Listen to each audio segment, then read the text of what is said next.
Ceci est un livre audio autogénéré par Google. Cognition et formation. Cognition et formation. Créé par Georges Lerbet et Jean-Claude Salaberry. Dirigé par Jean-Claude Salaberry et Jean Vannereau. Les situations de formation sont complexes. Elles s'appuient sur des processus cognitifs eux aussi complexes. Appréhender ces situations et ces processus signifie que les sujets, chercheurs, formateurs, apprenants, leur milieu et leurs relations sont considérés comme des systèmes autonomes en interaction. Cela conduit à mettre l'accent sur une nouvelle pragmatique éducative, développée au fil des volumes de la collection. Déjà paru. Olivier Francôme, Les chercheurs collectifs coopératifs et l'école moderne, Perspective, 2019. Jean-Claude Salaberry et Bernard Claverie, Introduction aux sciences humaines et sociétales, 2018. Jean-Philippe Gillier, L'œuvre du travail. Contribution à une science nouvelle du travail, 2016. André de Peretti, La légende du réel et de la vie, 2015. Jean-Philippe Gillier, Coord, Se former par un travail de modélisation. Une expérience collective à l'œuvre, 2014. C. Gérard, Gémunoz, Monsieur Rousseau du paysage au territoire de l'alternance, 2013. F. Ancio, T. Forissier et L. F. Prudent, Contextualisation didactique. Approche théorique, 2013. Philippe Clermont, Darwinisme et littérature de science-fiction, 2011. B. Claverie, L'homme augmenté, néotechnologie pour un dépassement du corps et de la pensée, 2010. B. Claverie, J.C. Salaberry, JFTRINQUECOSTE, Management et cognition. Pilotage des organisations, Questions de représentation, 2009. Guy Boy et Jean Pinet, Lettres technologiques. Une discussion entre un chercheur et un pilote d'essai, 2008.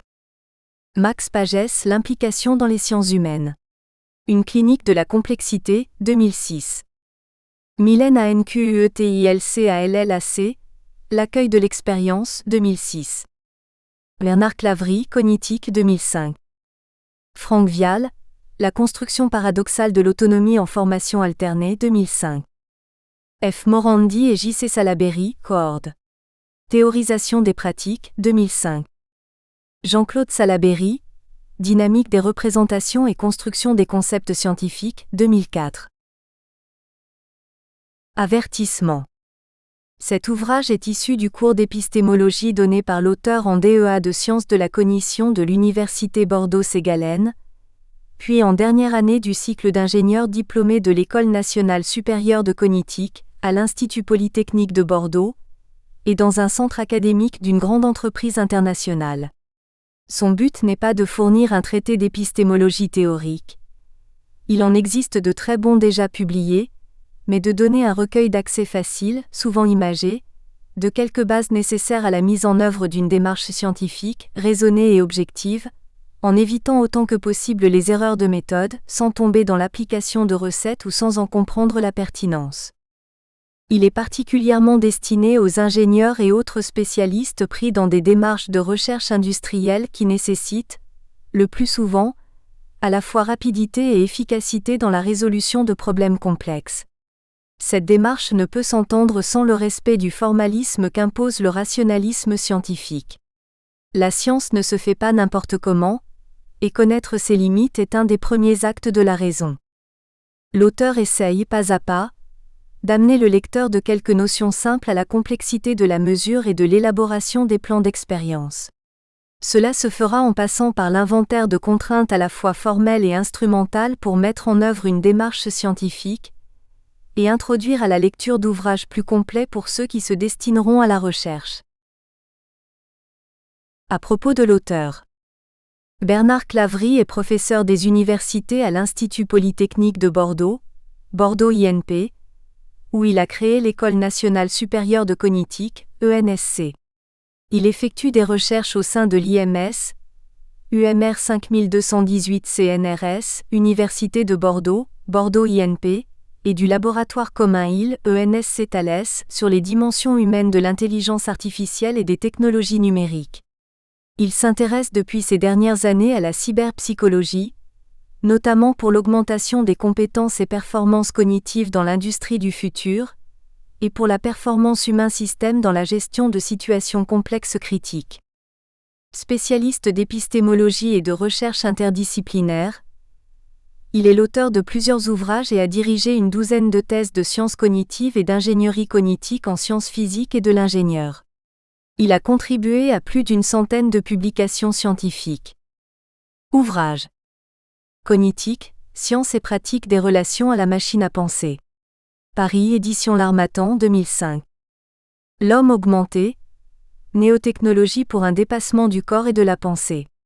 Paris, édition L'Harmattan 2010. Avec J.C. Salaberry. Introduction aux sciences humaines et sociétales. Paris, édition L'Harmattan 2018. Avec J.C. Salaberry et Gilles Trincost, Management et cognition. Pilotage des organisations, questions de représentation. Paris, édition L'Harmattan 2012.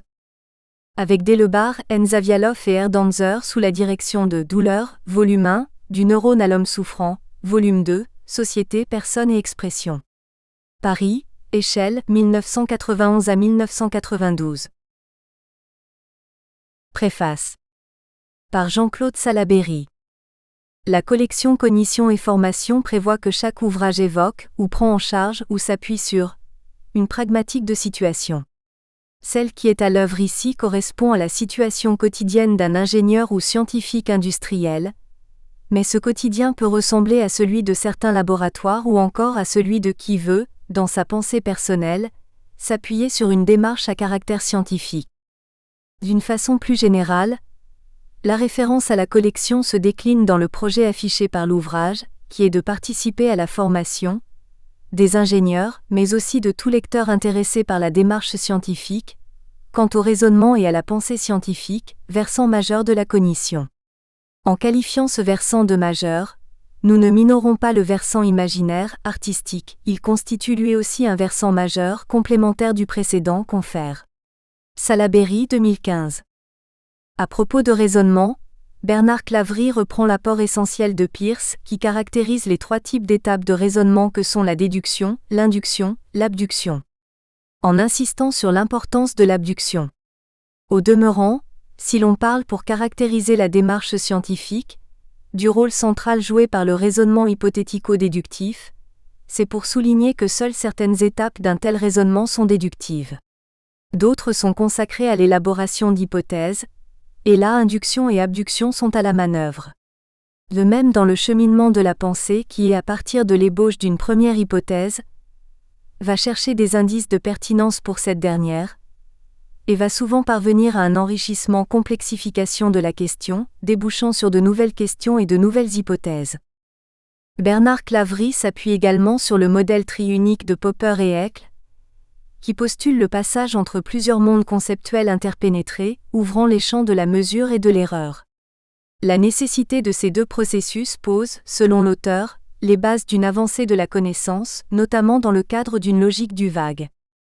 Dans l'ouvrage « Introduction aux sciences humaines et sociétales », Salaberry et Claverie, 2018, l'idée directrice est de rappeler, à titre d'exemple marquant de l'évolution de la science, des aspects importants du structuralisme et de la théorie des systèmes, de la physique quantique, des sciences de la cognition, de celles de la complexité, puis de développer à partir de là des modélisations pertinentes à propos de l'humain et du sociétal.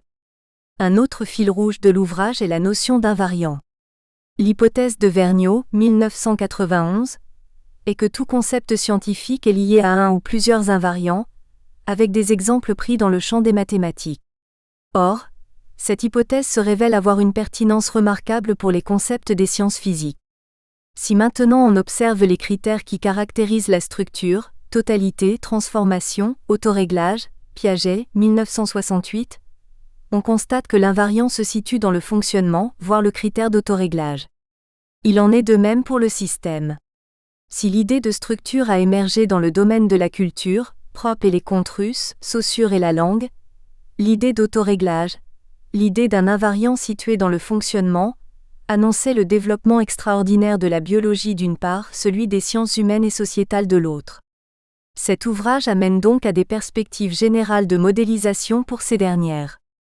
En explorant et en balisant le domaine des méthodes générales pour l'ingénieur, Bernard Claverie produit un travail important de repérage, qui vient compléter notre propos de 2018. La question du déterminisme mérite que l'on y revienne un instant. Dans l'ouvrage de 2018, nous insistons sur la conséquence immédiate de toute concession au déterminisme. Plus d'espace pour les sciences humaines et sociétales, si quelque chose, une cause donc, détermine des conséquences, on peut dire que la cause est entendue.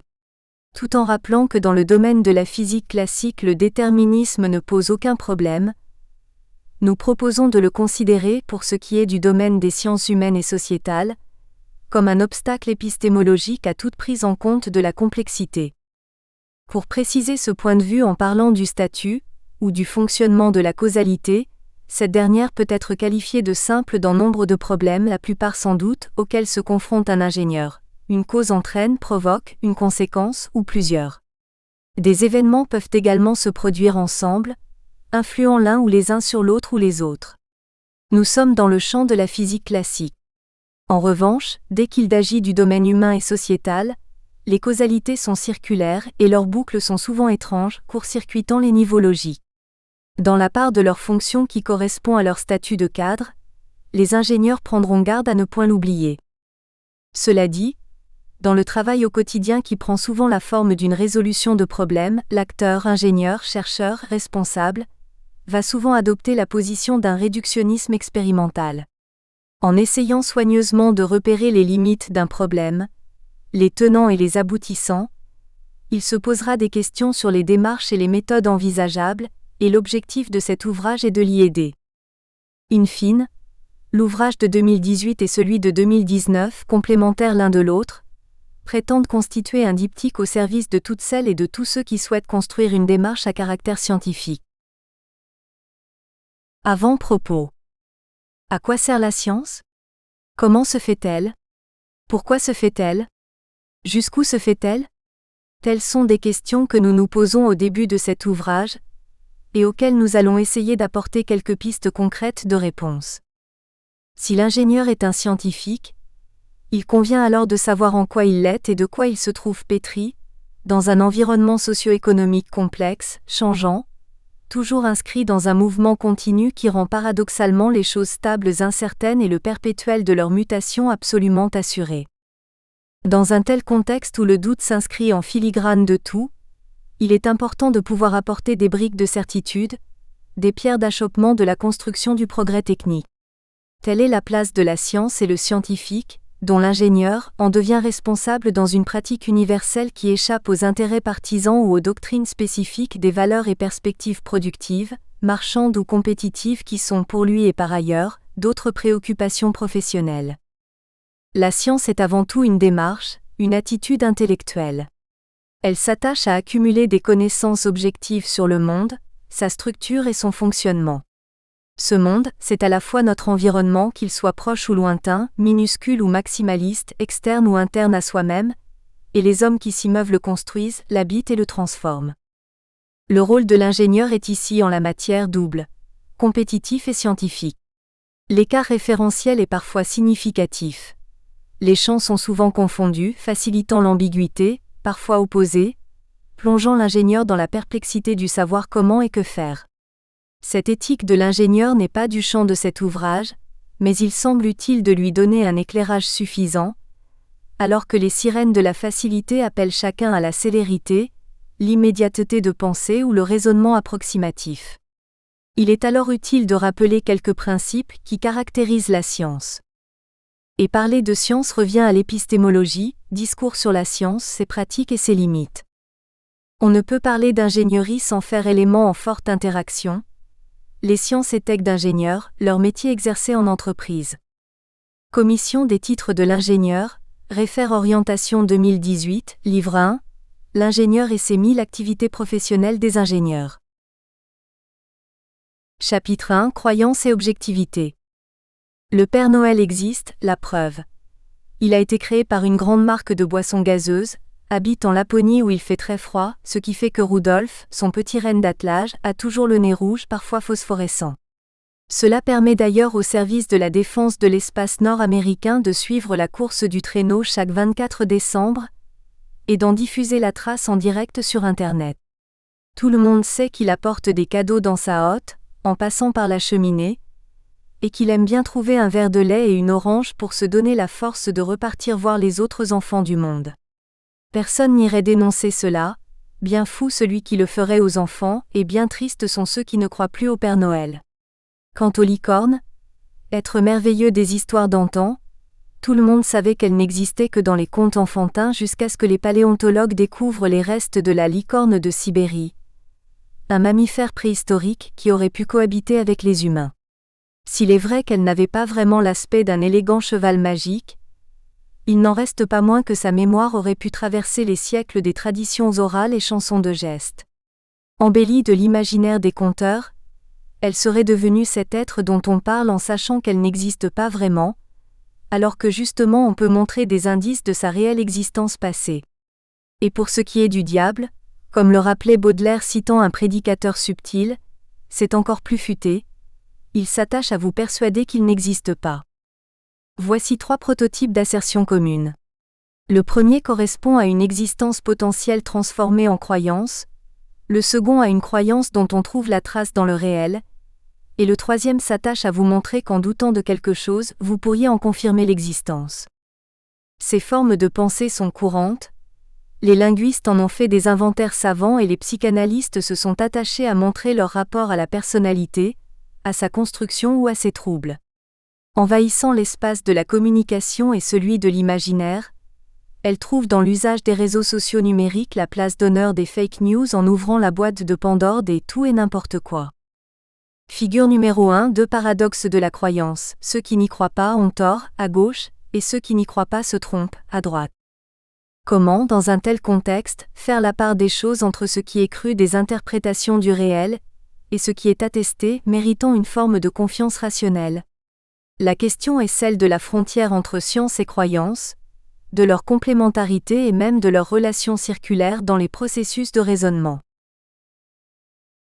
La croyance.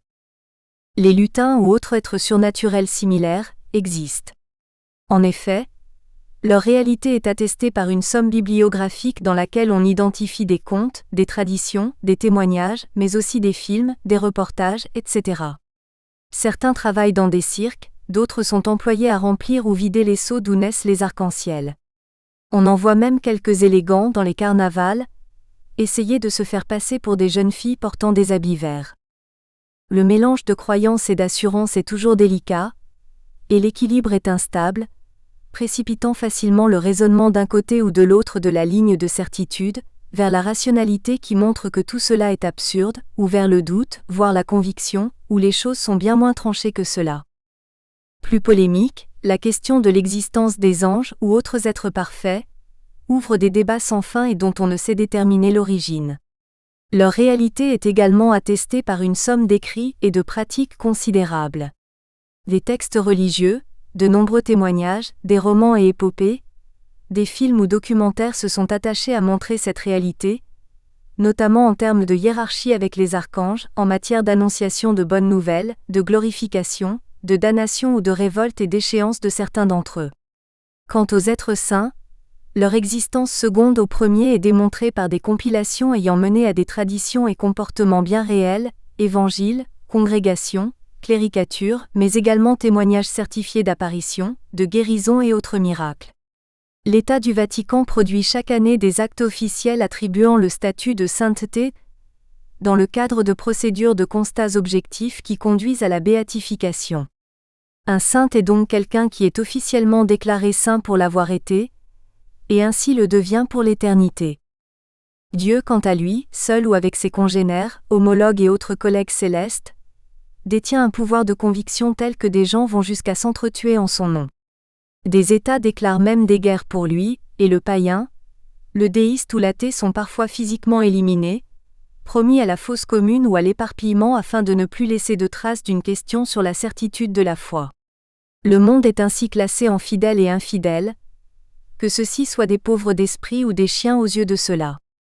L'existence de Dieu est pour les fidèles prouvée, notamment par la somme des martyrs et fanatiques, par un patrimoine philosophique considérable, par un très grand nombre de constitutions d'États, des plus modernes et puissants, ou simplement par le nombre de lieux de culte, de monuments publics et plus intimement de bijoux, signes et autres objets privés ou publics qui lui sont consacrés. Est-ce que cela suffit? Certains le croient, certains croient. D'autres considèrent que non, et face au doute, deux seules solutions raisonnables sont possibles: la croyance fixée et sans question et les questionnements continus de la science. La science. La science revêt deux volets. C'est à la fois un état de pensée et une somme de connaissances cohérentes avec cet état de pensée. En synthèse de ces deux aspects, c'est surtout un difficile effort pour attribuer aux choses et aux relations entre les choses un statut de vérité. Les éléments du monde, structurels ou fonctionnels, deviennent alors soit vrais, c'est-à-dire dignes qu'on leur accorde une forme de confiance éclairée, soit faux, devant alors être rejetés, soit incertains et donc devant faire l'objet de l'attention des scientifiques afin de faire évoluer ce statut vers l'un des deux pôles de la certitude scientifique. On verra plus loin que celle-là, pour le scientifique, n'est que temporaire et donc remise systématiquement en question. Son énoncé s'accompagne d'ailleurs de celui du degré de confiance que l'on peut lui accorder, c'est-à-dire du risque d'erreur de cet énoncé. En cela, la science est souvent décevante. Soit elle peut dire quelque chose dont elle atteste une certitude temporaire et partielle, soit elle se tait dans un aveu d'incompétence à parler de ce qui échappe à son champ, limité par elle à ce qui est rationnellement attesté. La science est pourtant exigeante. Elle demande de la méthode et l'application scrupuleuse de procédures réglées, selon des protocoles convenus que l'on adapte à chaque spécificité des situations d'exploration et de connaissance du monde. Enfin, la science est fatigante.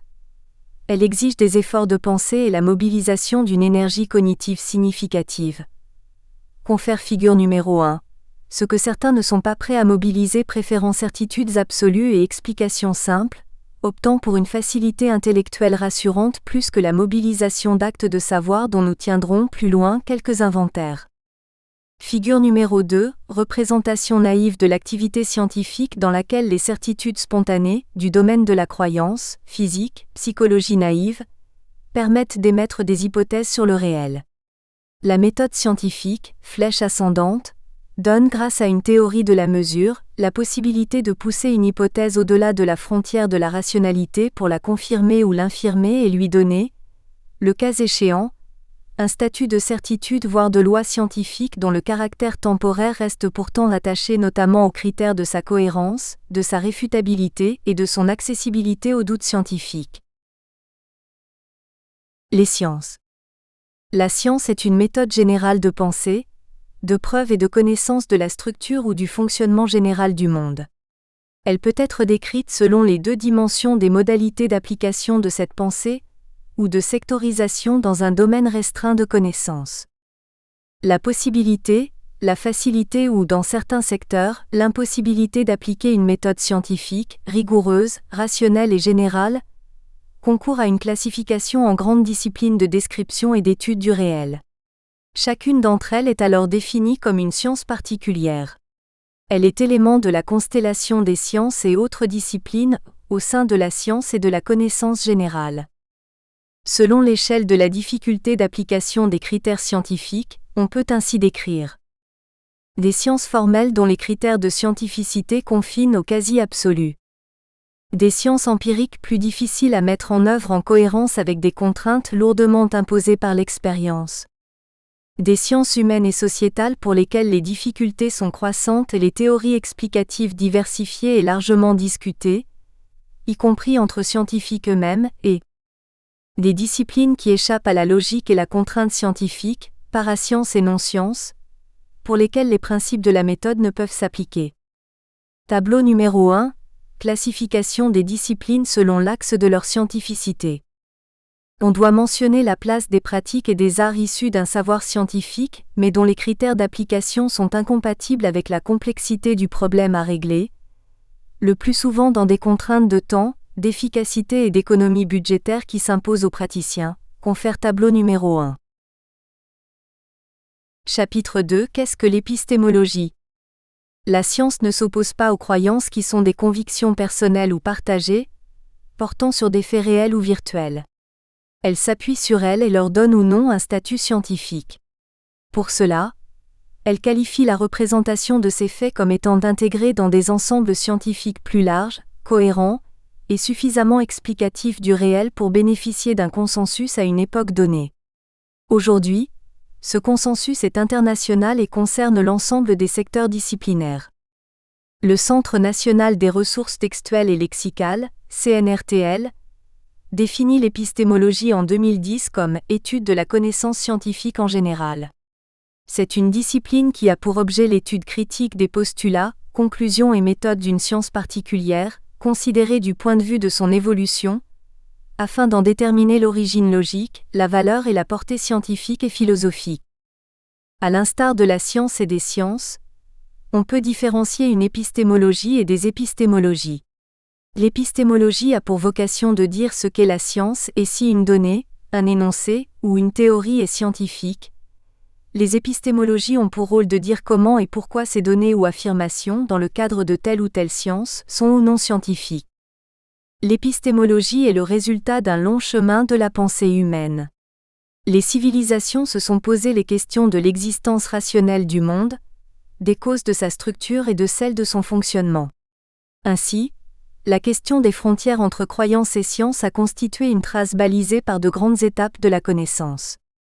Les présocratiques Platon puis Aristote ont posé à l'époque grecque les bases du raisonnement logique dans l'analyse des faits du monde sensible. L'ère latine a pu s'appuyer sur la technologie et sa rencontre avec la philosophie grecque dans une production de méthodes et d'outils de pensée.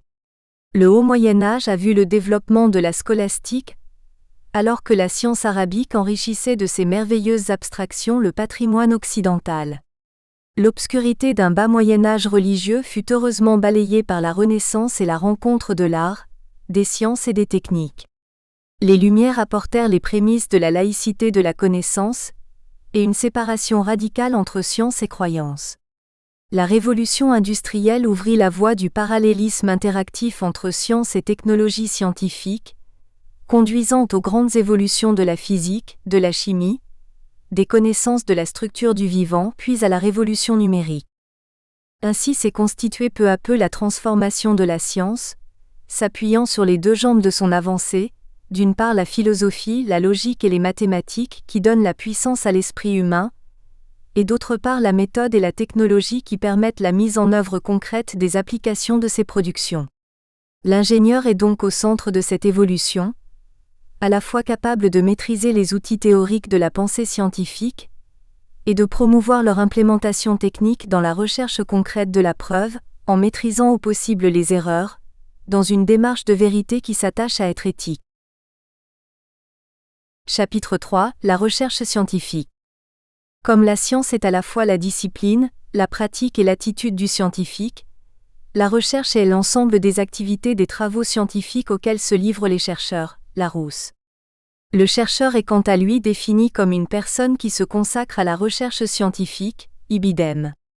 Cette bijection témoigne de l'intrication des deux notions, l'une nommant l'action constitutive du statut de son auteur, l'autre cet auteur qui lui donne son sens.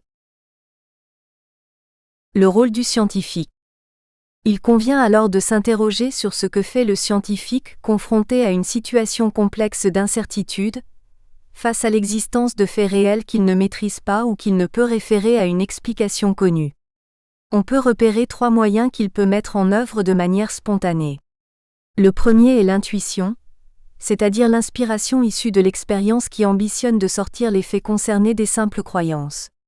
Le second est le bricolage, dans laquelle l'inventivité s'impose face à une réalité où la contingence domine. Le troisième correspond à la sérendipité qui lui permet parfois de saisir et d'interpréter ce qui se présente à lui de manière inattendue, en dérivant une connaissance ou une pratique de son champ initial pour l'appliquer à l'objet d'intérêt. Une autre voie réside dans la mise en œuvre des savoirs pratiques qui se caractérisent par la combinaison de l'expérience et de l'information. Ils ont pour but d'appréhender la singularité du réel, sans pour autant le niveau de formalisme attendu de la science. Là, réside alors une démarche d'assomption qui adopte des hypothèses plausibles et susceptibles d'être vérifiées ultérieurement, ou qu'on considère sans vérification, en pleine certitude, ou probable réalité. La recherche ne se contente pas de cela, et va s'atteler à la mise en œuvre et à l'application dans un domaine particulier, des critères de la scientificité. Faire de la recherche, c'est produire des connaissances pour un intérêt direct d'un champ scientifique ainsi enrichi. On parle alors de recherche scientifique. Et faire de la recherche, c'est in fine produire de la connaissance scientifique, c'est faire de la science. Il faut distinguer ici deux niveaux de questions qui intéressent deux spécialistes. Le philosophe s'attache à ce qu'est la science et comment on fait la science, le chercheur à comment on fait de la science et comment on pratique une science. La recherche scientifique se caractérise alors par l'ensemble des actions entreprises en vue d'améliorer et d'augmenter l'état des connaissances dans un domaine scientifique. On distingue la recherche fondamentale, qui tend à produire de nouvelles connaissances indépendamment des perspectives d'application. La recherche appliquée, qui vise un objectif pratique et implique des activités de développement expérimental. La recherche technique, qui consiste à appliquer des connaissances scientifiques pour la fabrication de nouveaux matériaux, produits, dispositifs ou l'organisation de systèmes. La recherche académique désigne la recherche organisée par et dans les universités, les organismes et instituts de recherche, publics ou privés qui ne font pas partie du secteur concurrentiel. La locution « recherche et développement » ou R&D recouvre l'ensemble des activités de recherche visant à développer du profit pour une entreprise, en lui permettant de rentrer ou se maintenir dans le domaine concurrentiel commercial, de production ou de service. Définition opératoire de la recherche. La recherche est une activité d'expertise. Elle est opérée par des chercheurs dont le métier est, la plupart du temps, régi par des pratiques, réglées par des textes conventionnels. À notre époque, on ne fait plus de recherche sans en être un expert. La recherche est une spécialité, un métier. Comme tous les métiers, elle nécessite un apprentissage et reste soumise à des règles de bonne pratique, et à d'autres de parfaite connaissance de l'objet et de la mise en œuvre de ce métier. La recherche est aussi une activité de métaconnaissance. On notera ici que la dynamique de l'expertise est habituellement tournée vers l'efficacité de réponse, alors que celle de la recherche est clairement faite de questions. La recherche articule donc deux volets nécessaires. D'une part en mettant en œuvre une expertise dans les domaines méthodologiques, instrumental et de mesure, de maîtrise de l'erreur, etc., avec une aptitude à mobiliser des moyens et outils nécessitant cette expertise à haut niveau, et d'autre part en mobilisant des aptitudes à l'ouverture d'esprit, à l'orientation vers l'inconnu, l'inattendu et l'incertain. Le chercheur est ainsi un être dual. Il ne peut se contenter d'une simple technicité de la recherche et d'une aptitude à mobiliser des boîtes à outils, ou se perdre dans des théorisations abstraites dont l'application ou les conséquences instrumentales sont irréalisables en échappant aux critères de la scientificité. La recherche peut se définir, indépendamment du secteur scientifique concerné, selon un classement des objectifs de compréhension des phénomènes étudiés. On distingue ainsi la recherche de connaissances formelles, de connaissances matérielles ou empiriques, visant à la compréhension de la structure d'un système, visant à la compréhension du fonctionnement de ce système. On parle respectivement de recherche formelle, empirique, structurale et fonctionnelle. C'est de l'ensemble de ces points dont il est question dans cet ouvrage. Chapitre 4 – La démarche opératoire de la recherche. La recherche se donne pour but une succession organisée d'objectifs intermédiaires portant sur la compréhension rationnelle de ce que l'on conviendra dû décrire comme événements objectifs du monde réel. Confère tableau N°2. Tableau numéro 2, inventaire opératoire des objectifs de la recherche. Décrire, observation et description scientifique. Le premier objectif de la recherche est de décrire ces événements. On distingue plusieurs modes de description. La description structurale consiste à décomposer les observables en éléments constitutifs définissables, tout en préservant une vision globale des événements en un système organisé d'éléments. La description fonctionnelle réfère ces événements et leurs éléments constitutifs à des fonctionnalités, des nécessités, des utilités, des contraintes imposées, etc. La description systémique permet de classer les événements dans des échelles d'événements similaires, parallélisme, ou de systèmes d'événements, hiérarchie, afin de les mettre en relation comme éléments d'un système auquel ils contribuent. Observation et description. La première tâche du chercheur consiste en une phase initiale d'observation et de description la plus précise possible des faits repérés. Cette tâche dépend de 3 processus intellectuels différents, mobilisés par le scientifique de manière simultanée. Le premier est la connaissance du patrimoine scientifique antérieur, c'est-à-dire précédent à l'interrogation propre du chercheur. On n'observe cependant que ce que l'on peut observer, notamment ce que la théorie permet de connaître. Le second est relatif à la connaissance et à la maîtrise des instruments d'observation et de mesure. Ces instruments peuvent être formels ou matériels, définis en échelle conventionnelle ou spécifiquement construite pour l'événement considéré par le chercheur. Enfin, une maîtrise de la mesure du temps permet d'évaluer les causalités ou simultanéités de faits, les causes, contribuant à des conséquences sur d'autres, les conséquents, et ainsi à la réalisation des événements du réel. Tableau numéro 3. Ensemble des paramètres précis de l'observation d'un fait dans la première étape de la démarche de recherche scientifique. Le caractère imparfait des observations amène le chercheur à examiner les faits et événements. À plusieurs reprises, selon un principe de reproductibilité des observations, sous différents points de vue, afin de vérifier la stabilité des observations. À remettre en question ces observations, selon une précaution de relativité des observations. À les confronter aux observations des autres, afin d'assurer l'universalité des observations. Et à les référer le plus précisément possible au contexte de leur description structurale ou fonctionnelle, notamment en ce qui concerne l'observateur, le temps, le lieu, les circonstances de l'observation et le fait d'observation lui-même. Organisation des observations. Une fois les observables collectés et décrits, la seconde tâche du scientifique consiste à les organiser et les classer. Pour cela, le chercheur regroupe les faits, les ordonne, étudie les liens qu'ils entretiennent entre eux ou avec d'autres, puis les classe en adoptant une taxonomie si possible existante ou en élaborant une argumentée, permettant ce classement relativement à une théorie préexistante. On voit alors apparaître la simultanéité d'événements lorsqu'au moins 2 faits se réalisent en même temps, ou des relations causales, c'est-à-dire que la survenue d'un fait ou d'une combinaison de faits, la cause, semble en entraîner un ou plusieurs autres survenant ultérieurement, le conséquent. Figure numéro 3. 2 types de relations entre un fait A et un fait B survenant sur une échelle de temps, et constitutifs d'un événement scientifique.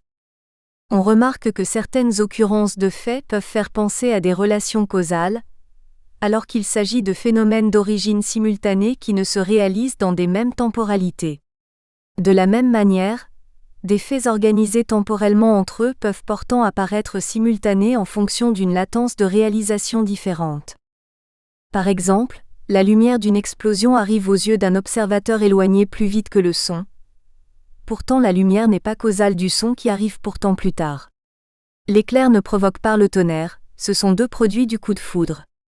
Intervient uniquement la différence des vitesses de propagation physique de l'information entre le lieu de réalisation de l'événement et celui de l'observateur.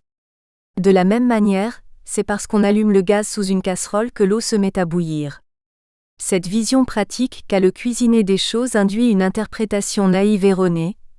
Ce n'est pas la chaleur qui provoque l'agitation des molécules d'eau, la chaleur est l'agitation moléculaire. Comprendre, le référencement théorique. On voit, dans ce dernier exemple, la nécessité de référer les observations à une ou à plusieurs théories scientifiques préexistantes. Nous espérons que vous avez apprécié cet aperçu. Pour continuer à écouter ce livre audio sur Google Play Livres, utilisez le lien dans la description de la vidéo.